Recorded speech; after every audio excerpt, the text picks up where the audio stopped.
भगवान श्री कृष्ण जी कहते हैं कि हमें किसी से भी अंधा प्यार नहीं करना चाहिए।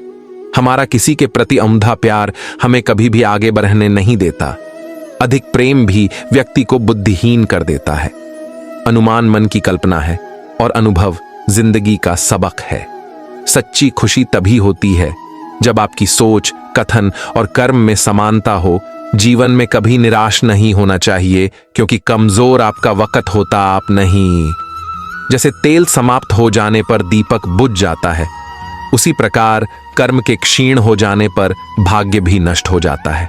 मौन सबसे अच्छा उत्तर है किसी ऐसे व्यक्ति के लिए जो आपके शब्दों को महत्व नहीं देता। मनुष्य जन्म लेता है तो उसके पास सांसें तो होती हैं, पर कोई नाम नहीं होता। जब मृत्यु होती है तो उसके पास नाम तो होता है, पर सांसें नहीं होती। इसी सांस और नाम के बीच की यात्रा को जीवन कहते हैं। न किसी के अभाव में जियो, न किसी के प्रभाव में जियो। यह जिंदगी है आपकी अपने स्वभाव में। जियो किसी के प्रति मन में क्रोध लिए रहने की अपेक्षा उसे तुरंत प्रकट कर देना अधिक अच्छा है। जैसे क्षण भर में जल जाना देर तक सुलगने से अधिक अच्छा है। इंसान चाहे जितना भी खुद को व्यस्त रख ले, जिससे वो प्रेम करता है उसकी यादों से नहीं बच सकता। समय कभी नहीं रुकता। आज यदि बुरा चल रहा है तो कल अवश्य अच्छा आएगा। आप केवल निस्वार्थ भाव से कर्म कीजिए और वही आपके हाथ में है। हमारी आस्था की परीक्षा तब होती है जब हम जो चाहे वो न मिले और फिर भी हमारे दिल से प्रभु के लिए शुक्रिया ही निकले। दया होनी चाहिए, कमजोरी नहीं, ज्ञान होना चाहिए, अहंकार नहीं। माता पिता बनना अत्यंत सुखद अनुभव है। उत्साह से जीवन जीना और स्वयं पर महारत हासिल करना खुशी देता है। कोई कुछ भी बोला, स्वयं को शांत को रखो। धूप कितनी ही तेज हो, समुद्र सूखा नहीं करते। मन की गतिविधियों, होश, श्वास और भावनाओं के माध्यम से भगवान की शक्ति सदा तुम्हारे साथ है और तुम्हें बस लगातार एक साधन की तरह प्रयोग कर सके। सभी कार्य कर रही है, तुम उसके लिए शोक करते हो जो शोक करने के योग्य नहीं है, और फिर भी ज्ञान की बातें करते हो। बुद्धिमान व्यक्ति न जीवित और ना ही मृत व्यक्ति के लिए शोक करते हैं। तुम अपनी पीड़ा के लिए संसार को दोष मत दो। अपने मन को समझाओ, तुम्हारे मन का परिवर्तन ही तुम्हारे दुखों का अंत है। अगर तुम अपना कल्याण करना चाहते हो तो सभी तरह के उपदेशों, सभी धर्मों को छोड़कर मेरी शरण में आ जाओ। मैं तुम्हें मुक्ति प्रदान करूंगा। सुख दुख का आना जाना सर्दी गर्मी के आने जाने के जैसा ही है, इसलिए इन्हें सहन करना सीखना ही उचित है। धर्म चाहे जो भी हो, अच्छे इंसान बनो। हिसाब हमारे कर्म का होगा, धर्म का नहीं। कमेंट में राधे राधे जरूर लिखें। आत्मा अमर है, इसलिए मरने की चिंता मत करो। श्री कृष्ण ने भगवद गीता में आत्मा की अमरता के बारे में गहरी ज्ञान दिलाया है। उन्होंने बताया कि आत्मा अनंत, अविनाशी और अमर होती है। इसका मतलब है कि आत्मा कभी नहीं मरती और न कभी पैदा होती है, यह सदैव मौजूद रहती है। इसके परिणाम स्वरूप हमें मरने की चिंता करने की आवश्यकता नहीं होती है, क्योंकि आत्मा हमें शाश्वतता की ओर ले जाती है। इस शिक्षा का मुख्य संदेश है कि हमें अपने कर्मों को नियंत्रित करना चाहिए और अपने आत्मा को प्राप्ति करने का प्रयास करना चाहिए, ताकि हम आत्मा की अमरता का अनुभव कर सकें। भगवद गीता में भगवान श्री कृष्ण ने शोक और दुख के विषय में महत्वपूर्ण ज्ञान दिया है। वह कहते हैं कि शोक और दुख जीवन का हिस्सा हैं और हमें इन्हें स्वीकार करना चाहिए। उन्होंने यह बताया कि जीवन में सुख और दुख आते रहते हैं और हमें इन्हें समान भाव से देखना चाहिए। उन्होंने समय की महत्वपूर्णता को भी बताया और समय के साथ शोक और दुख भी गुजर जाते हैं। श्री कृष्ण ने अर्जुन को युद्ध करने का भी उपदेश दिया और उन्होंने कर्मयोग की महत्वपूर्ण बातें सिखाई, जिसका अर्थ है कि हमें कर्मों को निष्काम भाव से करना चाहिए, फल की आशा न करके। इसके अलावा उन्होंने आत्मा के महत्व को भी बताया और योग के माध्यम से आत्मा के साथ एकता प्राप्त करने का मार्ग दिखाया। इसके माध्यम से वे शोक और दुख से उद्धारण प्राप्त करने की बात करते हैं। इन उपदेशों के माध्यम से भगवद गीता हमें जीवन के मुद्दों का सामयिक और दिव्य दृष्टिकोण प्रदान करती है और शोक और दुख को समझने और परिणाम सहित जीने का मार्ग दिखाती है। भगवद गीता में भगवान श्री कृष्ण ने हमें अत्यधिक खुशी और उत्साह की प्रति संतुष्ट और समता का मार्ग दिखाया है। उन्होंने कहा कि हमें सुख और दुहक को समान भाव से देखना चाहिए और इनमें आसक्ति नहीं करनी चाहिए। श्री कृष्ण ने यह भी बताया कि अत्यधिक खुशी और उत्साह हमें मोह की ओर ले जा सकते हैं और हमारी आत्मा को अद्वितीय ब्रह्म रूप में नहीं देखने देते।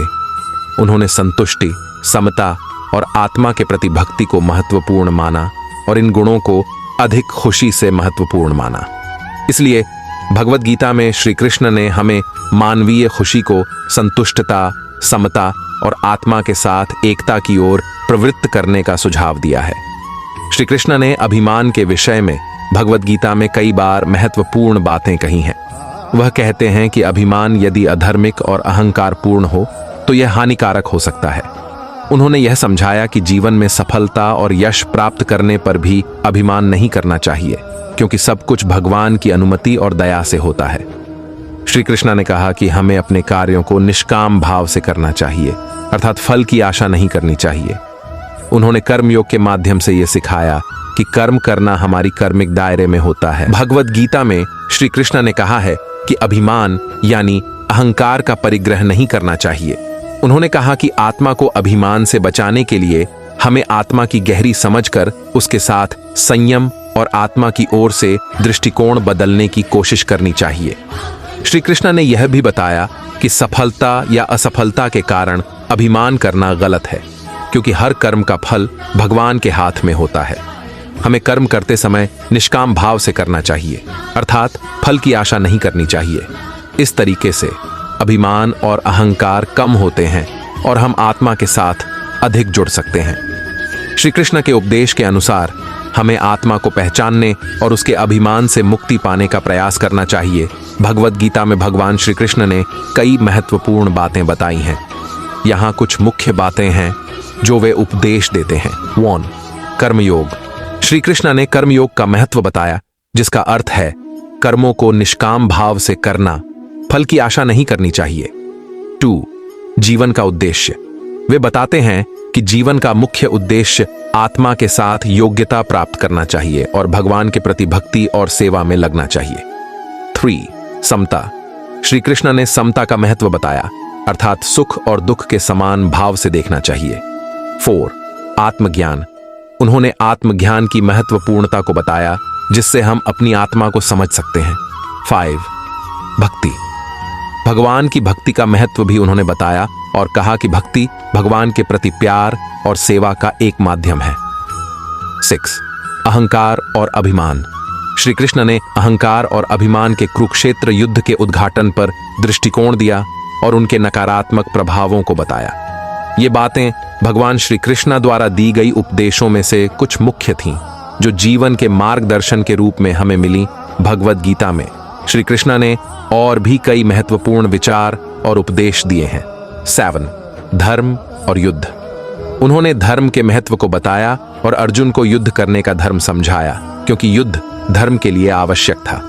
8. भगवान का स्वरूप। श्री कृष्ण ने अपने दिव्य स्वरूप को अर्जुन को प्रकट किया और बताया कि वे ईश्वर के रूप में ही सब कुछ हैं। 9. आत्मा का अमरता स्वरूप। उन्होंने आत्मा के अमरता स्वरूप को बताया और यह समझाया कि आत्मा मृत्यु के पराया है। 10. संसारिक बंधन। उन्होंने संसारिक बंधनों के महत्व को बताया और इनसे मुक्ति पाने के लिए भक्ति और आत्मज्ञान की आवश्यकता को हाथ में लिया। 11. भगवान के नाम का जाप। उन्होंने भगवान के नाम का जाप करने का महत्व बताया और इसे एक उपाय के रूप में सुझाव दिया। ये सिर्फ कुछ ही हैं भगवद गीता में श्री कृष्ण के उपदेशों की अद्भुत धार्मिक और आध्यात्मिक गहराइयों में से कुछ हैं। इन उपदेशों का पालन करके मनुष्य अपने जीवन को धार्मिक और आत्मिक दृष्टिकोण से देख सकता है और सही मार्ग पर चल सकता है। मन चंचल है, इसे और संयमित करना कठिन है, लेकिन यह अभ्यास से वश में हो जाता है। मन चंचल होता है, यह इधर उधर भागता है और किसी भी कार्य की एकाग्रता का दुश्मन है। लेकिन यदि यह व्यक्ति के वश में हो जाए तो इससे अच्छा कोई मित्र नहीं है। मन को एकाग्र करना जरूरी है, बस थोड़े से प्रयास और अभ्यास की जरूरत है। मेरे लिए न कोई घृणित है और न ही कोई प्रिय, न कोई निर्धन है और न ही कोई धनी। बस जो भक्ति भाव के साथ मुझे याद करते हैं, मैं उनका हूं और वो मेरे। कृष्ण कोट्स। श्री कृष्ण उन्हीं के हैं जो श्री कृष्ण के हैं। भगवान तो बस प्रेम भक्ति के भूखे हैं। जो भी उनकी भक्ति में लीन होता है, जो भी प्रेम से उन्हें याद करता है, वो सदैव उसका कल्याण करते हैं। जो कुछ हुआ अच्छे के लिए हुआ, जो हो रहा है अच्छे के लिए हो रहा है, जो होगा वह भी अच्छे के लिए ही होगा। जो कुछ हुआ अच्छे के लिए हुआ, जो हो रहा है अच्छे के लिए हो रहा है, जो होगा वह भी अच्छे के लिए ही होगा। तो सकारात्मक रहो और अपना कर्म करो। आप वही हैं जिसमें आप विश्वास करते हैं। आप वह बन जाते हैं जो आप मानते हैं कि आप बन सकते हैं।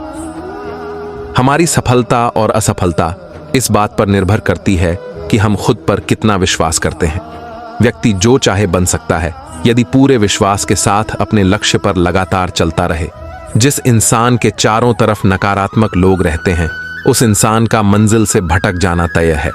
कहते हैं मन के हारे हार है और मन के जीते जीत। जिस प्रकार सकारात्मक विचारों से सफलता मिलती है, उसी प्रकार नकारात्मक विचार असफलता के मार्ग की ओर अग्रसर करते हैं। क्योंकि जैसा हम सोचते हैं वैसे ही हम बनते जाते हैं और अपने विचारों के माध्यम से ही हमें नकारात्मक और सकारात्मक परिणाम मिलते हैं। अपने अनिवार्य कर्तव्य का पालन करें, क्योंकि क्रिया वास्तव में निष्क्रियता से बेहतर है। मनुष्य ही एक ऐसा प्राणी है जो कर्म करता है, इसलिए कर्म करना प्रत्येक व्यक्ति का धर्म भी है। कर्म कार्य करने वाला व्यक्ति है, कर्मवीर कहलाता है। इसलिए कार्य करते रहना खाली बैठे रहने से हमेशा बेहतर होता है। जहां भी सभी मनुष्यों के स्वामी कृष्ण हैं और जहां अर्जुन सर्वोच्च धनुर्धर हैं, वहां भी निश्चित रूप से ऐश्वर्य, विजय, असाधारण शक्ति और नैतिकता होगी।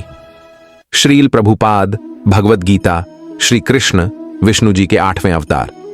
जगत के पालनहार और धनुर्धनों में श्रेष्ठ अर्जुन जहां होते हैं, वहां निश्चित ही विजय, असाधारण शक्ति और नैतिकता होती है।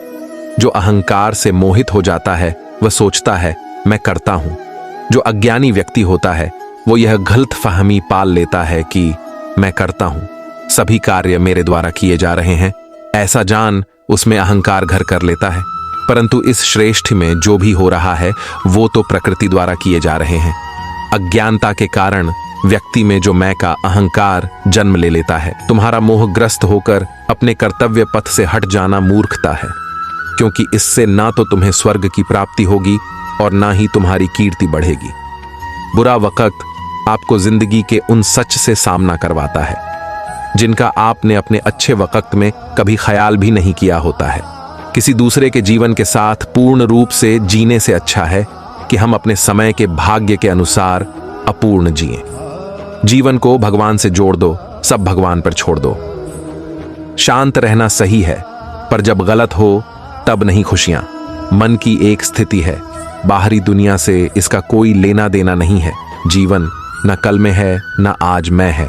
जीवन इस पल में है, इस पल का अनुभव ही जीवन है।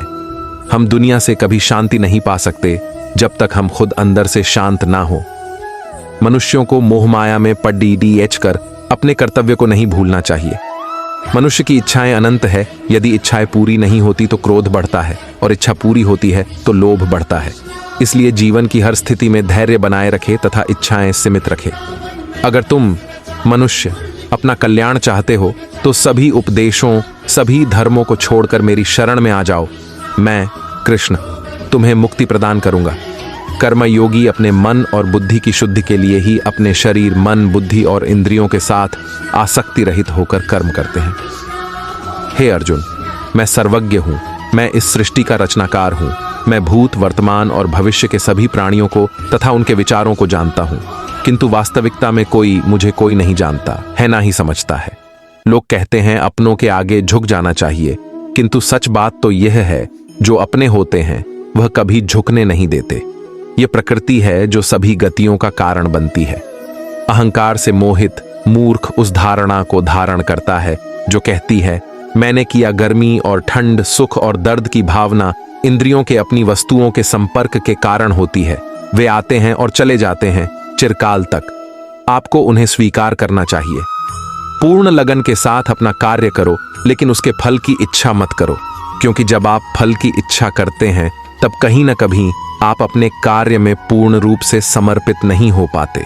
प्रकृति द्वारा निर्धारित कर्तव्य का पालन करते हुए व्यक्ति ने कोई पाप नहीं किया, जिसका मन उसके वश में नहीं है, उसके लिए उसका मन शत्रु के समान है। वो मूर्ख हैं जो प्रेम को बकवास कहते हैं। प्रेम इस दुनिया की जड़ है जिससे दुनिया बनी है। अपनी इच्छा की शक्ति से अपने आप को नया आकार दें। अपने आप को कभी भी स्व इच्छा से नीचा न होने दें। बुद्धिमान अपनी चेतना को एकीकृत करते हैं और कर्म के फल के प्रति आसक्ति को त्याग देते हैं। मनुष्य अपने विश्वास से निर्मित होता है। जैसा वो विश्वास करता है वैसा वो बन जाता है। मन चंचल होता है, यह इधर उधर भागता है और किसी भी कार्य की एकाग्रता का दुश्मन है। लेकिन यदि यह व्यक्ति के वश में हो जाए तो इससे अच्छा कोई मित्र नहीं है। मन को एकाग्र करना जरूरी है, बस थोड़े से प्रयास और अभ्यास की जरूरत है। मेरे लिए न कोई घृणित है और न ही कोई प्रिय, न कोई निर्धन है और न ही कोई धनी। बस जो भक्ति भाव के साथ मुझे याद करते हैं मैं उनका हूं और वो मेरे श्री कृष्ण उन्हीं के हैं जो श्री कृष्ण के हैं। भगवान तो बस प्रेम भक्ति के भूखे हैं। जो भी उनकी भक्ति में लीन होता है, जो भी प्रेम से उन्हें याद करता है, वो सदैव उसका कल्याण करते हैं।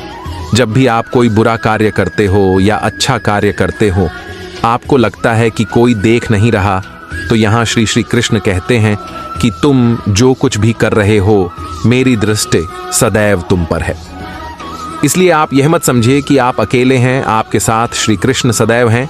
जीवन में आधे दो इस वजह से आते हैं क्योंकि हमने उनसे आशाएं रखी जिनसे हमें नहीं रखनी चाहिए थी। भावार्थ, हम सभी मनुष्य किसी न किसी अन्य मनुष्य से बंधे होते हैं या कहो किसी दूसरे इंसान पर निर्भर रहते हैं, और इसी निर्भरता से हमारे मन में उम्मीद और आशाएं बानी रहती है कि हमारा कोई मदद कर देंगे। परंतु कई बार हम गलत इंसान से आशाएं या फिर उपेक्षा कर लेते हैं, जिसके वजह से हमें कई दुख और तकलीफों का सामना करना पड़ जाता है। हमें ऐसे समय में धैर्य से काम लेना चाहिए। जीवन में समय चाहे जैसा भी हो, परिवार के साथ रहो। सुख हो तो बढ़ जाता है और दुख हो तो बट जाता है। ज्ञानी व्यक्ति को कर्म के प्रतिफल की अपेक्षा कर रहे अज्ञानी व्यक्ति के दिमाग को अस्थिर नहीं करना चाहिए। अपने जीवन में कभी भी न किसी को आनंद में वचन दे, न क्रोध में उत्तर दे और न ही दुख में कभी निर्णय ले। किसी और का काम पूर्णता से करने से कहीं अच्छा है कि अपना काम करें, भले ही उसे अपूर्णता से करना पड़े। मैं ही इस सृष्टि की रचना करता हूं, मैं ही इसका पालन पोषण करता हूं और मैं ही इस सृष्टि का विनाश करता हूं। जो कुछ हुआ अच्छे के लिए हुआ, जो हो रहा है अच्छे के लिए हो रहा है, जो होगा वह भी अच्छे के लिए ही होगा। जो कुछ हुआ अच्छे के लिए हुआ, जो हो रहा है अच्छे के लिए हो रहा है, जो होगा वह भी अच्छे के लिए ही होगा। तो सकारात्मक रहो और अपना कर्म करो। वास्तव में मुसीबत में साथ देने वाला मित्र ही सच्चा मित्र होता है। जीवन कठिन तब लगता है जब हम स्वयं में बदलाव करने के बजाय परिस्थितियों को बदलने का प्रयास करते हैं। रिश्ते चाहे कितने भी बुरे हों, उन्हें कभी मत तोड़ना, क्योंकि पानी चाहे कितना भी गंदा हो, प्यास नहीं तो आग तो बुझा ही देता है। जिसने पहला कदम उठा लिया है वो अंतिम भी उठा लेगा। कठिनाई पहले में ही है, अंतिम में नहीं है। अच्छे इंसान में भी एक बुरी आदत होती है कि वो हर किसी को अच्छा समझ लेता है।